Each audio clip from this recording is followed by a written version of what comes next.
buenas tardes para todos. Hoy vamos a dar continuación a las charlas de trauma. Vamos a hablar entonces sobre la prevención de la hernia parastomal a cargo pues del grupo B del Hospital San Vicente de Fundación. Entonces, este es el contenido de la charla. Vamos a hablar inicialmente de unas generalidades de los estomas, posteriormente las generalidades de las hernias parastomales, para posteriormente hablar de la clasificación, el diagnóstico de las mismas, hablar sobre el manejo preventivo, sobre unas 4 preguntas base que se han establecido pues, en el tiempo y que están presentes en las guías actuales y la evidencia que existe al respecto, y posteriormente dar unas conclusiones del tema. Entonces, como estamos con estudiantes, lo inicial es hablar sobre qué es un estoma.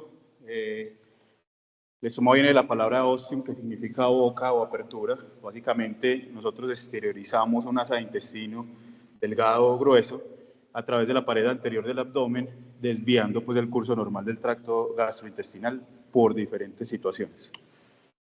Las podemos clasificar de acuerdo a su temporalidad, al segmento que deseamos exteriorizar y a la terminación del mismo. Entonces, esos estomas pueden ser temporales o definitivos. Se puede exteriorizar básicamente cualquier segmento del tracto digestivo, y de ahí su nombre, y la terminación va a ser en asa, va a ser terminal o en doble boca, como lo voy a mostrar aquí en la imagen. Si logran evidenciar pues acá arriba, cuando nosotros nos referimos a un asa, es que el asa proximal o el segmento proximal del intestino se está en relación al segmento distal, no se corta, mientras que si vemos la doble boca, se abocan los dos segmentos, el proximal y el distal, y aquí la representación de una ostomía terminal, en la cual se aboca solamente el segmento distal y se deja, por ejemplo, proximal y se deja abandonado el segmento distal. Entonces, ¿qué es una hernia parastomal? La Sociedad Europea de Hernias define la hernia parastomal como una protrusión anormal del contenido de la cavidad abdominal a través de un defecto que se creó en la pared abdominal para realizar una ostomía, bien sea una colostomía o una ileostomía, y hacen clara la diferenciación de que una hernia parastomal no equivale o no es similar a un prolapso ostomal. Con respecto a la epidemiología, entonces podemos ver que es la complicación más frecuente tras la realización de los estomas. De acuerdo, algunos autores dicen que la naturaleza evolutiva de cualquier estoma va a terminar en una hernia parastomal, bien sea clínica o no, que se identifique por medio de imágenes. La prevalencia, si bien es difícil de estimar, de acuerdo a varios estudios, hablamos de que va del 2 al 56%. Lo que hace que sea difícil de estimar la prevalencia en estos pacientes es que hasta hace muy poco teníamos una definición de hernia parastomal, una clasificación que pudiéramos utilizar los diferentes grupos y hablar como el mismo idioma. E incluso habían grupos que metían los prolapsos dentro de las hernias, lo cual no podría dar como un lugar a una estadística suficiente. Pero con el desarrollo pues, de técnicas tomográficas e imagenológicas, nos dimos cuenta que se lograban detectar hasta un 93% de las hernias si eso se combinaba con el examen físico. ¿Por qué es importante hablar de este tema? Pues no tengo una estadística local, nosotros sí realizamos muchos estomas por diferentes causas, pero podemos ver, por ejemplo, que en Estados Unidos se realizan aproximadamente unos 120.000 estomas al año. Y teniendo en cuenta que la mayoría de estos estomas podrían llegar a esa complicación, es importante entender sobre este tema. La incidencia, como previamente les mencioné, es desconocida, pero la Sociedad Europea de Hernias, en su inicio de la guía, combina unos estudios y nos da unas incidencias de acuerdo al tiempo evolutivo de la hernia, y habla de que un 30% de los pacientes a los 12 meses van a tener hernias, un 40% a los 2 años y un 50% o más posterior de ese tiempo. El examen físico, si bien para el resto de las hernias podría ser una muy buena herramienta, para la hernia parastomal parece no ser tan buena. Vemos que tiene una sensibilidad muy baja y un valor predictivo negativo también cuestionable. Cuando hablamos de qué segmento intestinal se hernia más, después de abocarlo, sabemos que la colostomía terminal es la que lleva pues como la bandera en este caso. Y usualmente para esta colostomía, para este tipo de estomas, es donde se han buscado las estrategias preventivas como para intentar disminuir la aparición de las hernias parostomales. Las que menos se presentan son las ostomías de Nasa y las ileostomías posteriormente. ¿Qué factores de riesgo se han identificado para los pacientes para la producción de hernias parostomales? Se ha encontrado que son muy similares al resto de las hernias, como lo son unos derivados propios del paciente y unos derivados de la técnica, como lo son la obesidad, la edad avanzada, la diabetes mellitus, el uso de esteroides, el EPOC, el perímetro abdominal mayor de 100 y algo que me llamó la atención ahí, el tamaño del tejido subcutáneo, cuando hablan de que más de 23 milímetros tiene más riesgo de desarrollar hernias parostomales a futuro. Y cuando hablamos de las características quirúrgicas o relacionadas con el procedimiento que podrían llevar a la producción de una hernia parostomal, vemos que el marcaje preoperatorio de estos pacientes, que es inadecuado, incrementa el riesgo de hernias. El tamaño del orificio, como posteriormente se los voy a mencionar con un estudio, también incrementa el riesgo de hernias entre más grande sea. ¿Qué tipo de asa se exterioriza? Como ya previamente lo mencioné, las colostomías terminales son las que más incidencia tienen de hernias parostomales. La ubicación con respecto al recto abdominal, que obviamente, de acuerdo a los estudios, no tenemos como una recomendación grande con respecto a eso, porque parece no haber diferencia entre sacar un estoma para rectal y transrectal. La realización o no de la esterilización de esa asa a través de una vía extraperitoneal o transperitoneal y si es una cirugía de urgencia o no. Entonces, se han ideado múltiples clasificaciones para las hernias parostomales. Estas fueron una de las iniciales, Devlin, Rubin, Moreno y Matías. Estas primeras son de características intraoperatorias y las siguientes netamente radiológicas. Estas clasificaciones no englobaban realmente lo que significaba pues como la hernia parostomal y muchas de esas eran difíciles de realizar, como es el caso de Gil y colaboradores, que ellos dicen hernia pequeña o hernia grande, pero no establecen para ellos qué es una hernia grande o una hernia pequeña. Entonces, teniendo en cuenta todo eso, la Sociedad Europea de Hernia se reúne y en el 2014 saca este artículo intentando unificar criterios en la clasificación de las hernias por medio de este cuadro en el cual ellos medían el tamaño del defecto entre grande si era mayor a 5 centímetros, pequeño si era menor o igual a 5 centímetros y si había o no hernia ventral concomitante. Esta P y esta R es para saber si era una primera aparición de esa hernia o una recurrencia. Ellos lo hicieron con varias preguntas y consideraron que estas características que hay en el cuadro eran las más importantes al evaluar una hernia parostomal para clasificarla y para hablar en el mismo idioma y recomiendan a partir de ese momento lo ideal clasificar este tipo de hernias de esa manera para que el resto de los estudios a futuro sean homogéneos y podamos establecer conclusiones significativas y que tengan evidencia suficiente. Cuando ellos hablaban, por ejemplo, de por qué no clasificarla, porque, como vamos a ver más adelante, a veces muchas de estas hernias parostomales están dentro de las características de hernias complejas, y no solamente ese tamaño, sino que a veces se asocian a otras características de la pared. Lo que ellos decían era básicamente que ya existían definiciones y clasificaciones para los otros tipos de hernias y que si había una hernia parostomal asociada a esa clasificación, a otra hernia, debería clasificarte la otra hernia, ya como se había explicado en las otras guías. Este es como un ejemplo pues, de la clasificación que dan ellos y su valor tomográfico. Entonces, cuando vamos a hablar del estudio, del diagnóstico, tenemos que tener en cuenta tres cosas grandes. El examen físico, la historia clínica y los estudios de imagen. Entonces, normalmente, ¿qué pasa con un paciente que tiene una hernia parostomal? Depende del tamaño, obviamente.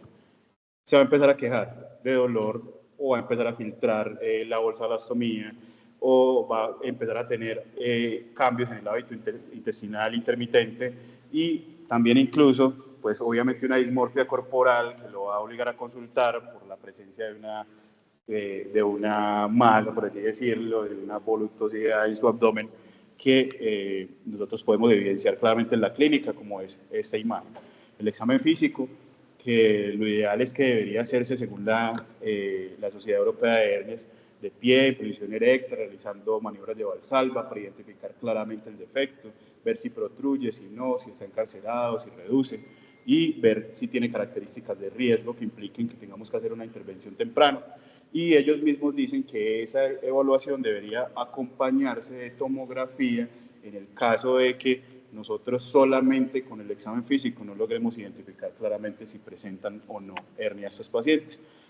Del mismo modo, los españoles se asocian a esa recomendación y dicen que los pacientes que vayan a ser diagnosticados con hernias parastomales deberían, en lo ideal, tener tomografías abdominales.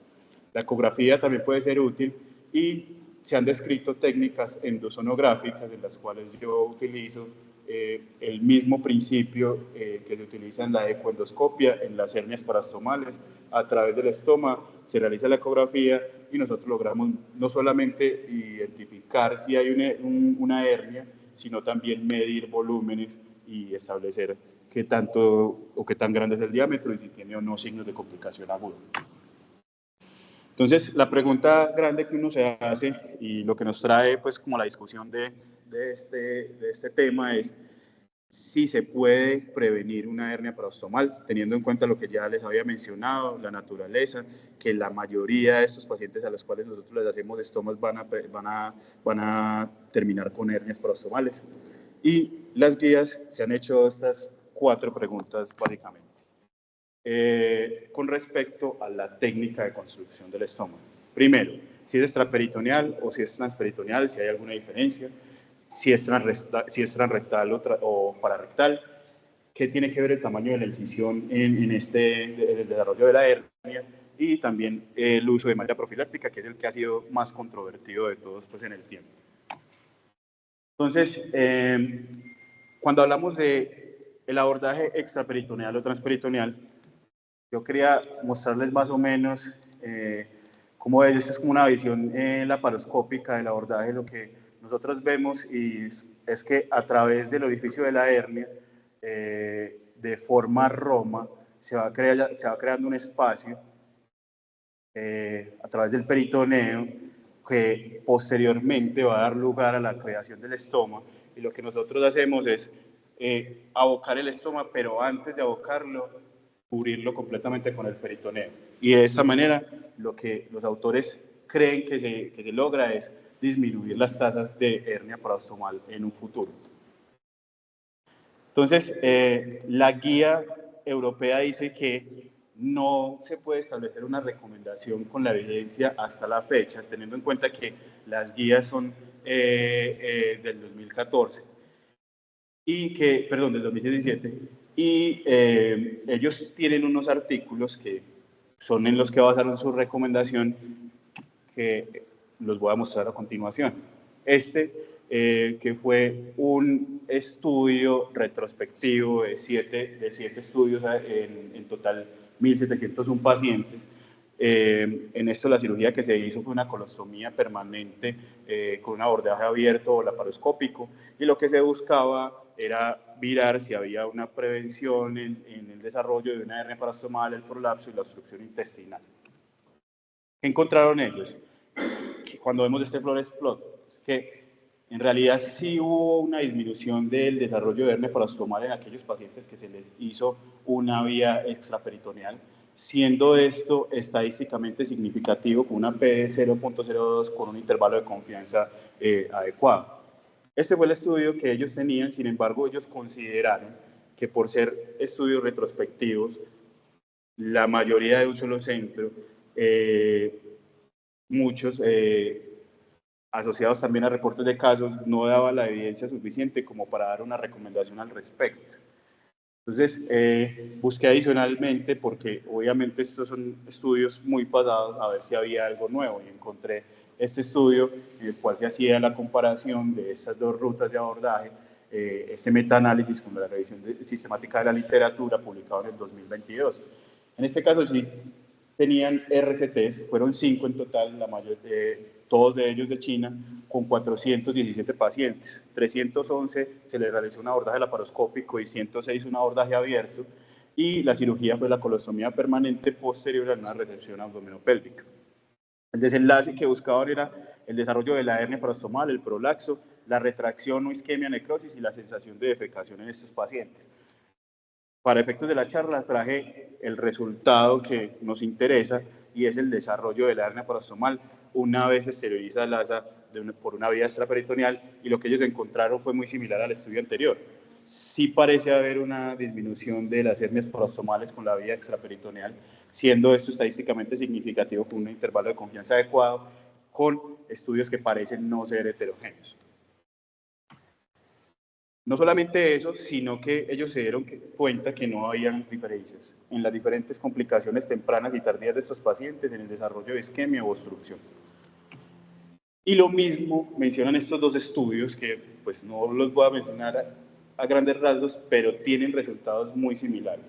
Entonces, lo que decía la guía en ese momento se basó solamente en el primer estudio, pero a partir de eso han salido más estudios que nos dicen que parece ser que la esterilización de un estoma vía extraperitoneal, colostomía, que son la mayoría de los estudios, tendría beneficios sacarlo de manera extraperitoneal, pero no hay estudios o no hay evidencia suficiente que nos diga si lo hacemos en ileostomía o con estomas en asas y tendríamos como el mismo beneficio. Entonces, por eso la sociedad no da una recomendación al respecto con respecto a otros estomas. Cuando hablamos del abordaje pararectal o transrectal, ellos ya habían establecido esta recomendación, era que no había una recomendación al respecto sobre si hacerlo en una ruta u otra. La verdad es que es cierto, el único estudio grande que podemos traer es este de Cochrane, que inicialmente se realizó la publicación original en el 2013 y tiene una actualización en el 2019, en el cual ellos evidencian que no hay diferencia entre exteriorizar un asa vía transrectal o pararectal. Entonces, seguimos más o menos como en la misma línea con respecto a las recomendaciones de la guía. Sin embargo, entonces se hizo este estudio, que lo que tiene en contra es el número de pacientes. Un estudio con muy pocos pacientes, en realidad fueron 60. Estos pacientes los aleatorizaron y a cada uno se le hizo una vía de esterilización del estoma, vía pararectal o vía transrectal, y lo que ellos encontraron es que para 7 de 27 pacientes pararectal se presentó la hernia por un 19% y 4 de los 29 de la vía transrectal un 14%, siendo esto no estadísticamente significativo. Por otro lado, con respecto al tamaño de la incisión, parece ser que no había una evidencia suficiente como para uno decir las incisiones deben ser de tal tamaño, porque a partir de tal tamaño hay más riesgo de producción de hernia parostomal. Sin embargo, lo que ellos recomiendan es como adherirse a una buena técnica quirúrgica, de hacer un tamaño de incisión suficiente como para que la hernia se pueda exteriorizar sin generar las complicaciones obstructivas o isquémicas y que sea funcional. Tienen este estudio que, si bien no es tan reciente, nos da unos hallazgos que podríamos aplicar a nuestro quehacer. Entonces ellos evaluaron los factores de riesgo basados en hallazgos radiológicos y la definición radiológica de hernia parostomal. Esto fue en Corea. Esto fue un estudio retrospectivo, fueron 108 pacientes en los cuales se les hizo un seguimiento clínico y radiológico principalmente. Y el objetivo era esclarecer la incidencia clínica y radiológica de la hernia e identificar los factores de riesgo. Ellos encontraron que el tamaño de la apertura se relacionaba con un incremento en el desarrollo de las hernias parastomales, con un OR de 4.2, siendo esto estadísticamente significativo con una P de menos 0.001. Y en la parte de su discusión, ellos dicen que parece ser que una incisión de 3 centímetros o más está más relacionada con el desarrollo de hernia parostomal. Sin embargo, pues cada paciente es distinto. Yo no puedo decir que con esos mismos 3 centímetros voy a exteriorizar un asa delgado en un paciente más pequeño o en un paciente urgente que esté dilatada el asa, pues por esos mismos 3 centímetros voy a lograr exteriorizar el asa de una manera adecuada. Y algunos autores ya se han atrevido a decir que el tamaño ideal debería ser 2.5 centímetros para la esterilización del asa. Esto ellos lo sacan de acuerdo a datos retrospectivos. No encontré un estudio pues, con mayor validez como para hablar de eso al respecto. Y esta parte, que es como la que más controversia da, porque ha tenido unos cambios en el tiempo e incluso obligó a la Sociedad Europea de Hernias a sacar como un adelanto rápido de las guías, y es el uso de malla profiláctica para prevenir la aparición de la hernia parostomal.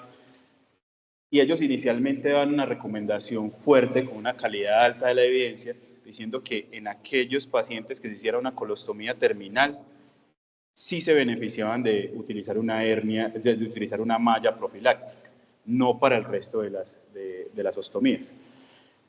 ¿De dónde sacaron eso ellos? Básicamente este estudio, que fue el primero.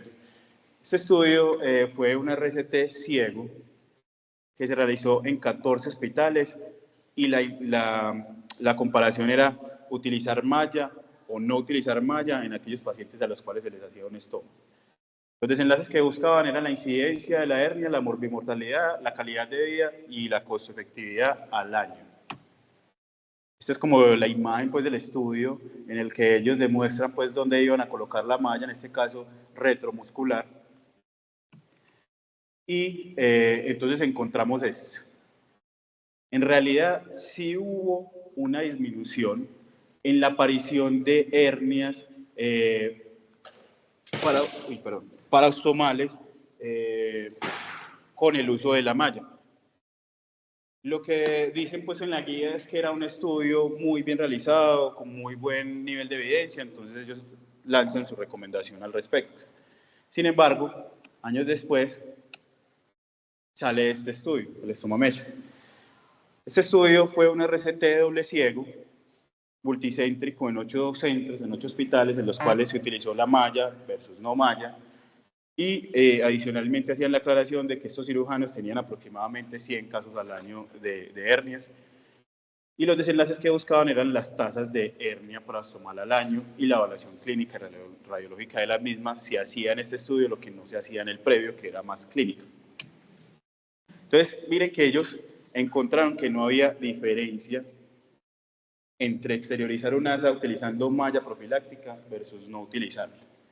Y no solamente estuvo ese estudio, entonces ellos dicen que no encontraron una diferencia, e incluso es un seguimiento a un año, y ya habíamos hablado de la naturaleza, puede ser que a futuro todos los pacientes que se les puso malla terminen herniados. Escucha, ¿qué pasó? Se murió esto. Ah, bueno, ya. Ese mismo estudio lo llevaron a 3 años. El inicial lo habían hecho a 1 año. Tuvieron 232 pacientes para aleatorizar y lo que encontraron fue algo similar. En aquellos pacientes en los que no se puso malla versus en los que se puso malla, a 3 años no había diferencias entre ponerla o no ponerla. Lo mismo encontraron cuando se hacía un estudio no solamente clínico, sino radiológico, que la aparición de la hernia estaba. Lo hicieron con la clasificación que antes previamente les mencionaba, de Moreno Matías, que era radiológica. No les traje el GRECAR, pero el GRECAR estuvo antes que estos 2 estudios y también demostró lo mismo. No traje el GRECAR porque el estudio inició con un número de pacientes que ellos esperaban llevar, que eran aproximadamente unos 220 para tener por lo menos 100 en cada grupo, pero por las pérdidas terminaron haciendo el análisis como con 45 y 60 pacientes, entonces se caía el poder de ese estudio. Pero básicamente mostraba lo mismo. Con la evidencia creciente a partir de los años, fueron apareciendo múltiples estudios, la mayoría de ellos con muy buena evidencia, RCTs, metaanálisis, que muchos mostraban que al parecer poner una malla profiláctica no disminuía las tasas de hernia parastomal. Pero incluso ya habían descrito algunos que sí parecían tener efecto en ciertas poblaciones. Entonces, la Sociedad Europea de Hernias saca este comunicado en el año pasado, que es como una revisión rápida de la literatura con respecto a esa recomendación que habían hecho en el 2017, que parece que no era tan útil en el momento, teniendo la evidencia actual. Y después de ellos haber hecho la revisión del tema, encontraron en total 11 estudios, todos ellos de muy buena calidad, la mayoría de RCTs, metaanálisis, y lanzan esta recomendación. Ya la recomendación de hacer o poner una malla profiláctica en colostomía terminal era condicional, no tenía una evidencia fuerte, pero ellos sí dijeron que la seguían recomendando con una calidad de la evidencia buena y una fuerte recomendación en aquellos pacientes que tenían factores de riesgo.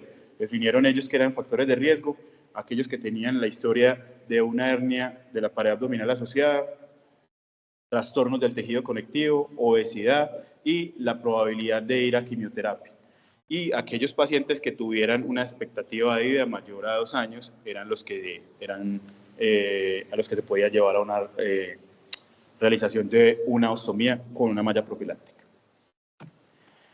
Entonces, como para concluir, como lo he mostrado pues en toda la charla, hace falta evidencia con respecto a algunos tópicos, pero parece que la misma naturaleza de la enfermedad nos está demostrando que, si bien las características técnicas que nosotros hemos intentado depurar disminuyen en el tiempo parcialmente la aparición de estas hernias, parece que a futuro como que todos los pacientes van a terminar herniados, bien sea clínico o bien sea radiológico, que eso era lo que no pasaba antes, que como no teníamos la evaluación radiológica, suponíamos que no había hernias, pero con el estudio radiológico temprano de muchos pacientes se han identificado hernias no sintomáticas. Parece haber beneficio en la construcción de los estomas de forma extraperitoneal. Faltan estudios que nos den recomendaciones con respecto a los intestinos, con las estomas abocados del intestino delgado y de NASA.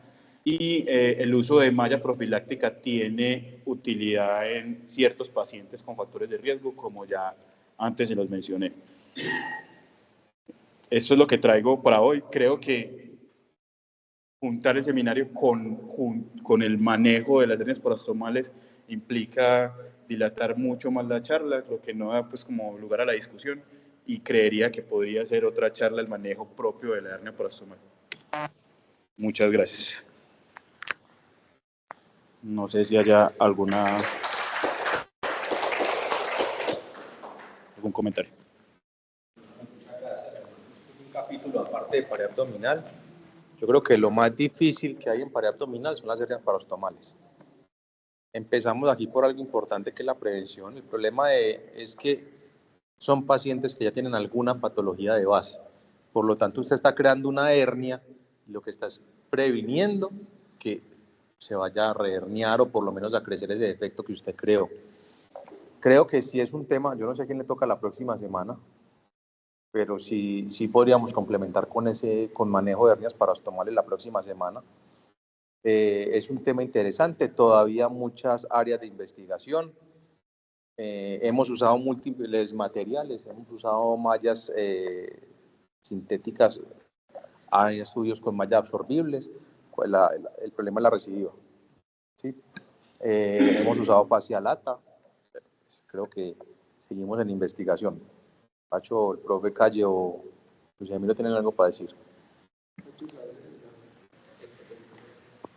Pero es que eso lo vamos a hablar la otra semana que vamos a hablar de manejo. Ya las técnicas de corrección. Cuando uno se mete a las guías de la Sociedad Panamericana de Hernia y saca la guía de hace como 2, 3 años tal vez de hernia parastomal, dice en cuanto a la incisión, que toda incisión que supere los 4 centímetros es un factor de riesgo para la hernia incisional. Eso cada vez está más sedimentado y se sabe que es un agregado más a las comorbilidades. Bueno, en el aspecto de sacar la colostomía preperitoneal,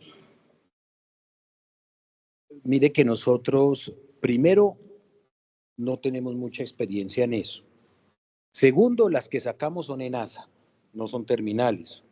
Y cuando usted va a ver a los coloproctólogos sacar la colostomía, después de una resección abdominoperineal, la sacan transabdominal porque están entrando por la paroscopia, ¿cierto? Están operando el paciente por la paroscopia. Entonces no la hacen preperitoneal. Entonces nosotros no tenemos una casuística para afirmar eso. Sin embargo, no es difícil de hacer y no se necesita el puerto en la fosa ilíaca izquierda para poder sacarlo porque usted hace la incisión y el mismo neumoperitoneo, si usted no tiene fugas, le va a permitir ver la grasa preperitoneal. Por arriba de esa grasa y por debajo del oblicuo menor, ahí, por ahí se mete el flap. Y se mete con una Fester. Con una Fester, usted va viendo la cámara. El detalle técnico para evitar las hernias es llegar hasta la gotera parietocólica. En el sitio donde usted se necesita energía avanzada, si usted la va a hacer en ASA, porque usted necesita liberar el colon para que suba todo ese trayecto a través de un espacio tunelizado. Entonces necesita liberar buena cantidad de colon si la va a hacer en ASA. Pues si la va a hacer terminal, ya se supone que usted ya lo tiene liberado y lo liberará hasta el ángulo esplénico si es necesario para buscarla. Pero cuando se hace en ASA, en aquellos pacientes que van a perdurar durante mucho tiempo porque tienen cloacas y múltiples fístulas y enfermedad de Crohn, y se espera, yo tengo un par de casos que la he hecho preperitoneal, y cuando usted la cierre, si se llega a cerrar después del coloproctólogo, generalmente la va a cerrar el mismo coloproctólogo y el cierre isoanastomosis va a quedar extraperitoneal. Entonces, toda la sintomatología que haga ante una dehiscencia la va a tener es local, no dentro de la cavidad, no va a haber una filtración a cavidad como tal. Entonces, esa también me parece que es cierta ventaja que uno debe ver ahí. Pero la clave es llegar hasta la línea donde usted liberó el colon y por ahí abocar hacia arriba el colon. Y es imposible por leyes de física que una asa delgada pueda meterse en ese espacio y ascender hasta la incisión en la piel. Yo soy un convencido de que usted está haciendo con la técnica con malla, cuando uno las corrige, el sugar baker, pero por vía natural. Porque su malla es la grasa preperitoneal y el peritoneo. Entonces, de hecho, con esa técnica yo sí pienso que se previene. No nada de la colocación de la malla profiláctica, eso va a quedar después igual que sedimentado que para cualquier laparotomía, ¿no? Vamos en pacientes con factores de riesgo y al final eso es un péndulo, va para acá y después no le ponga, ya póngale a todos, pero es eso. Comentario.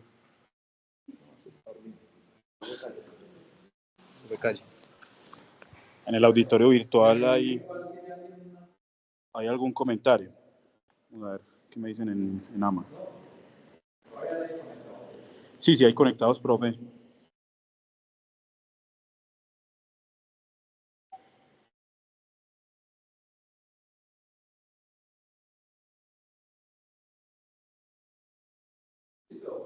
Nada.